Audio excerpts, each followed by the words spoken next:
A gente chama agora Écio Costa, economista e professor também da Universidade Federal de Pernambuco, para falarmos sobre os principais assuntos de hoje. Écio, bem-vindo, sempre um prazer falar contigo.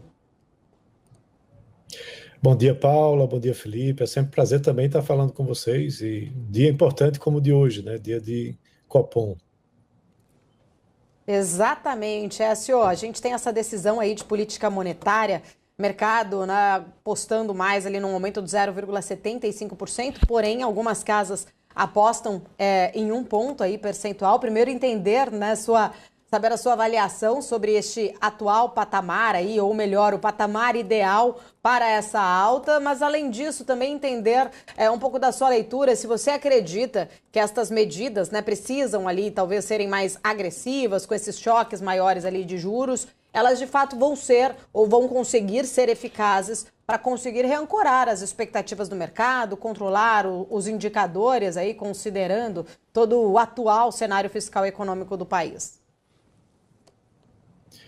Então, as medidas, elas decepcionaram, né? Elas vieram bem aquém do esperado e elas ficaram à sombra do anúncio, né, da isenção da cobrança de imposto de renda para quem ganha até R$ 5.000, com a compensação, que a gente não sabe se efetivamente vai acontecer, da tributação sobre aqueles que ganham mais de 50 mil ao mês ou 600 mil ao ano, né, dentro daquela faixa do complemento até que chegue os 10%, né, que é algo que, inclusive, eu vejo dificuldades de aprovação a nível de Congresso, porque você tem, muitas vezes, aí uma bitributação, porque você vai estar cobrando impostos sobre a distribuição de dividendos, por exemplo, que já foram tributados.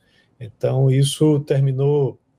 veja que eu estou comentando somente isso, né? Isso terminou ficando bem mais à frente do que o pacote de redução de despesas, e o pacote ele também leva tempo, leva bastante esforço junto ao Congresso para que seja aprovado, e o próprio ministro da Fazenda, Fernando Haddad, posteriormente disse que talvez essa não seja a única medida a ser anunciada, ou seja, ele próprio jogou a toalha, né, dizendo que a medida não veio a contento, né, e que novas medidas poderiam ser anunciadas. Ele bem que gostaria, porém ele tem dificuldades enormes dentro da própria base do governo, que não é propensa à redução de despesas, pelo contrário. O governo atual, ele é um governo que atua muito forte, com a presença forte do Estado na economia, e a expansão fiscal é algo que sempre está sendo utilizado, está sendo utilizada como política macroeconômica do governo. Então, a consequência disso é o que a gente está vendo de dólar disparado, de inflação recrudescendo. O dado do IPCA ontem mostrou justamente isso. No acumulado de 12 meses já chega muito próximo aí dos 5%, está 4,80 e alguma coisa, e hoje saiu um dado também muito importante que vem junto com políticas fiscais expansionistas. O setor de serviços hoje cresceu 1,1% no mês de outubro, e é um setor que representa mais de 70% do PIB. Esse setor expandindo fortemente traz preocupações renovadas de quê? De inflação, né? Porque se você tem um crescimento além, né, do PIB potencial, termina gerando mais inflação. Então, o Comitê de Política Monetária olha para tudo isso.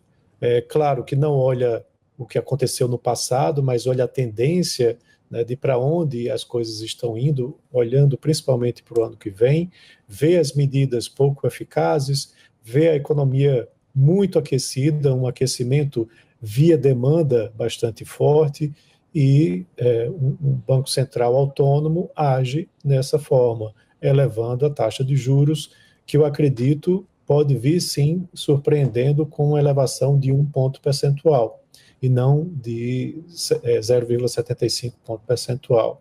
O problema todo vem se essa questão fiscal continuar muito forte. Se a gente vê isso se repetindo no ano que vem, a gente pode chegar cada vez mais próximos de um problema de dominância fiscal.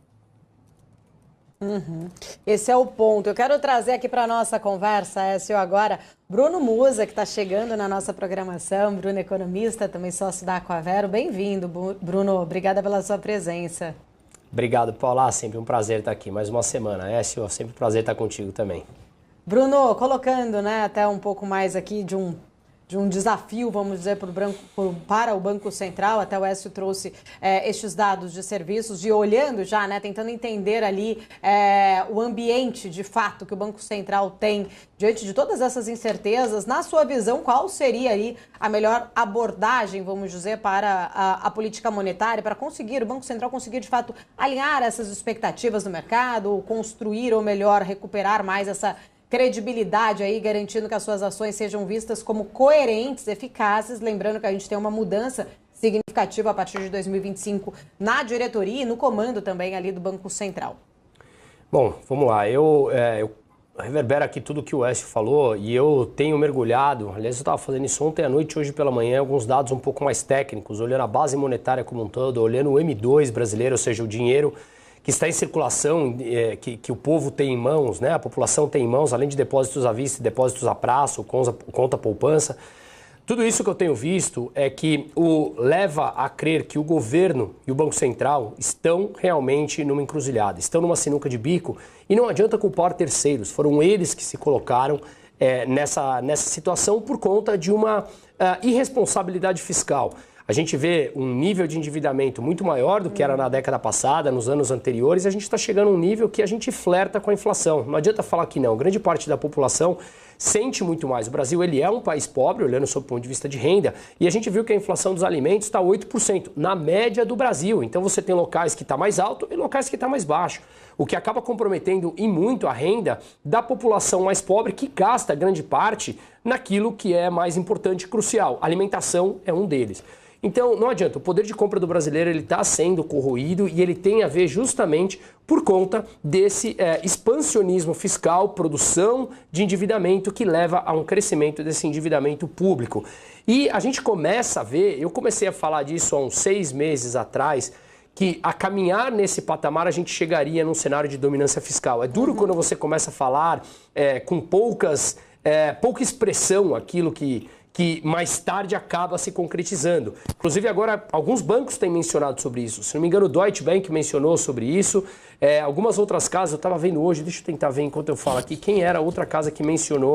O Citibank. O Citibank hoje fez uma matéria falando sobre a possibilidade de já estarmos vivenciando a dominância fiscal, ou seja, chegarmos no ponto em que a política monetária não afeta mais as expectativas inflacionárias. Você pode subir a taxa de juros, que não adianta mais. A situação de desconfiança na própria moeda leva a sua consequência de valorização e alta dos preços. Então, de novo, temos que, como eu sempre brinco, mas falando sério, né, colocar os adultos na sala e entendermos que a questão central é o desequilíbrio fiscal. E como o próprio Écio muito bem colocou, e eu fiz um vídeo detalhando isso, colocando a minha opinião lá, o corte de gastos que está para ser votado, ele pode diminuir a velocidade do crescimento da dívida para chegar até 2026, mas de longe, nem de longe, ele ataca o centro do problema do crescimento da dívida.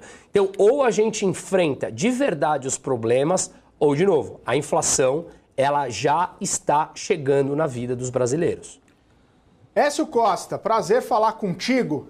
E eu quero trazer a discussão também, claro que a gente fala bastante de economia, mas a gente tem o cenário político bastante forte também, principalmente estamos chegando ao fim do ano e precisou de uma série de manobras ali para o pacote continuar andando na Câmara dos Deputados e depois seguir seu caminho natural no Congresso. A Brasília ultimamente tem mais atrapalhado ou mais ajudado o governo quando o assunto é colocar as contas em dia, quando o assunto é também ajustar o fiscal, pelo menos que não seja o ideal, mas que seja o possível feito pelo governo, Écio? A gente vê posicionamentos, né, em prol do ajuste fiscal né, do próprio presidente da Câmara, do presidente do Senado, mas quando a gente vai olhar na prática, isso não acontece, né? Inclusive, o posicionamento veio até a ajudar na cotação do dólar, o dólar vinha num ritmo galopante aí, subindo, e aí deu até uma freada após a declaração, só que aí a gente vê logo em seguida liberação por parte do governo para que as emendas até o final do ano sejam gastas aí em torno de 10 bilhões de reais, isso foi anunciado de ontem para hoje. Então, assim, eu não espero, na realidade, muita iniciativa por parte do Congresso para tomar medidas que venham a reduzir despesas. O Congresso Legislativo, ele sempre foi muito mais expansionista em termos fiscais e cabe ao governo, né, este sim, trazer, né, o bode para a sala e mostrar quais são os problemas e tentar resolver esses problemas com o Congresso, com o apoio do Congresso, com o apoio também do STF, já que o STF exerce um papel tão importante aqui na economia brasileira. Então, o governo tem que fazer esse trabalho, cabe ao ministro da Fazenda, mas cabe ao presidente Lula também exercer esse papel, e se não for por esse caminho, eu duvido muito que o Congresso vá tomar iniciativas importantes em prol da redução de despesas aqui no nosso país. Ô Écio, ainda falando sobre esse aspecto, mas agora da ótica do mercado, né? O mercado tem pedido essa responsabilidade, tem até desancorado as expectativas, jogando o juro futuro lá para cima, né? 15%, 16%, o dólar bastante pressionado também. Você vê a possibilidade da gente ter um recuo nesses patamares, nessa desancoragem, a partir do momento da aprovação, ou dependendo da aprovação, esses números podem ficar ainda piores? O que vem de Brasília tende a dar uma arrefecida na percepção do mercado, ou está desancorado e a gente vai ter que conviver com esse cenário um pouco mais complicado ainda por um tempo, na sua visão? Bem, antes de mais nada, eu terminei no comentário anterior não cumprimentando o Bruno, né? Um abraço aí para Bruno, a gente já se conhece de um bom tempo também, e aí retomando o que eu tinha mencionado e também que Bruno bem mencionou, a questão da dominância fiscal. Hoje a gente vem num patamar, né, de déficit nominal muito elevado, acima do déficit nominal que foi atingido lá na pandemia, né, no auge da pandemia, só que com um contexto diferente. No auge da pandemia, o que se falava é que o déficit era necessário, né, para combater os efeitos econômicos da pandemia, e que isso depois iria retomar uma trajetória, né, de maior controle fiscal. E aqui a gente não vê esse posicionamento mais firme por parte do governo. A gente viu medidas, como eu já mencionei, pouco eficazes em termos de real impacto na redução das despesas, e isso termina alimentando mais a questão da dominância fiscal, porque se você tem juros muito altos para serem pagos, tem uma dívida muito elevada, que já se aproxima aí dos 79%, houve até uma surpresa agradável dos últimos dados, mostrando um superávit do governo central, né, mas ainda não temos o superávit do setor público como um todo, se é que houve, né, para o mês mais recente. Isso faz com que o excesso de pagamento de juros, né, o excesso de endividamento, mesmo com taxas de juros mais altas sendo praticadas, não levem a um controle do dólar. O dólar continua sendo disparado, sendo mantido no patamar muito elevado, mesmo oferecendo títulos com essas remunerações que você mencionou, de 14%, 15%. A demanda cai porque há questões relacionadas à credibilidade do governo em honrar com seu compromisso. E aí o dólar mais elevado, ele é inflacionário, ele tem um impacto importante nos insumos, nas commodities, nos preços finais de produtos que são consumidos, inclusive e principalmente pela camada mais pobre da população.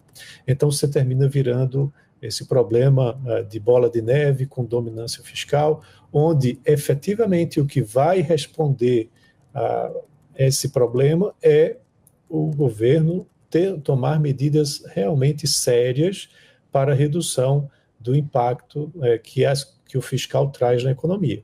Isso aconteceu lá em 1999, você teve uma desvalorização forte da moeda, você teve juros que chegaram aos 45% ao ano, e o que efetivamente veio controlar a situação foi quando o governo disse que iria cortar na carne algo aí em torno de 8% do PIB. Veja, 4 vezes mais do que se fala aqui na nossa gestão atual.